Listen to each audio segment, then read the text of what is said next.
ہماری مسجد میں جب سیکیورٹی کے مسائل کھڑے ہوئے نا تو کچھ لوگوں نے اعتراض کیا یہ کیا ادھر سے بھی تلاشی ادھر سے بھی تلاشی، مجھے بہت زیادہ تنگ کرنا شروع کیا. مرغی پہ مسائل کھڑے ہوئے نا، یہ مرغیاں مفتی صاحب نے میں نے ہٹا دی. میں نے کہا ایسی کی تیسی چھوڑو یار، جو چیزیں لوگوں میں بدگمانی کا ذریعہ بنی ہٹاؤ ساری مرغیاں. حالانکہ کم سے کم بھی 2 سے 2.5 لاکھ روپے کا سیٹ اپ بنایا تھا میں نے، وہ سارے ضائع ہو گئے میرے. میں نے ہٹا دو کوئی مسئلہ نہیں. سیکورٹی پہ بھی یہ کہ وہاں سے آ رہے ہیں تلاشی، وہاں سے یہ کیا ہے، کوئی GHQ ہے یا کیا ہے، یا کوئی بم لے کے آ رہے ہیں.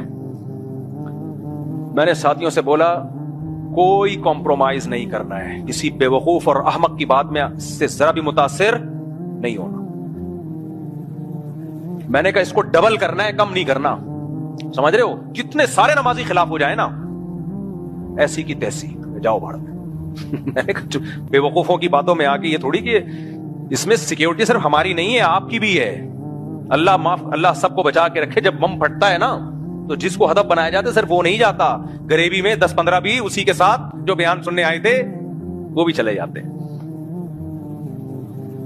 تو بھائی یہ تو آپ کے فائدے کے لیے ہے. اس سیکیورٹی کو ابھی ہم نے بڑھانا ہے، سمجھ رہے ہو، کم نہیں کرنا. تو آپ کو اگر کوئی تکلیف ہو رہی ہے، ہم آتے ہیں تو ہماری تلاشی کیوں لی جاتی ہے، ہم کوئی شکل سے دہشت گرد لگ رہے ہیں. آپ شکل سے جتنے بھی شریف لگیں یار، پھر بھی آپ کو پوری تلاشی لی جائے گی آپ کی، ٹھیک ہے نا. تو اس لیے بیان سننے آنا ہے تو تلاشی میں کمپرومائز، سیکیورٹی میں کوئی کمپرومائز بولو نہیں ہوگا. ایک دن کیا ہوا، یہاں پر ایک بندہ بیٹھا ہوا تھا، شروع کی بات ہے جب زیادہ سیکیورٹی کا سخت نظام نہیں تھا. اس کی جیب میں ٹی نکلی، پسٹل تھی اس کی جیب میں.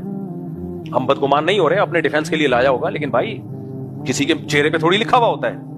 تو گارڈ نے یوں کر کے نظر لاتے رہتے نا، تو اس نے دیکھ لیا، اس کو بلایا. خیر ہم نے پولیس والوں کو بلایا، انکوائری کی. وہ بندہ صحیح تھا، یعنی کوئی وہ نہیں تھا.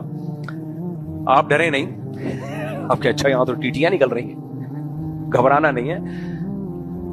شریعت کہتی ہے اسباب مکمل اختیار کرو، اس کے بعد توکل کس پہ رکھو؟ اللہ پہ.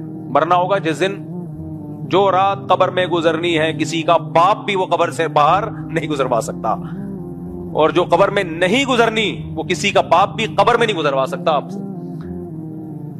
تو کام سارے کرنے ہیں لیکن اسباب بھرپور اختیار کرنے ہیں. اس کے بعد پھر اللہ پہ توکل بھی کرو. پھر تو جو مرنا ہے بھائی وہ تو مرنا ہے. ڈرو نہیں موت سے، موت کا ڈر الگ چیز ہے اور بے احتیاطی الگ چیز ہے.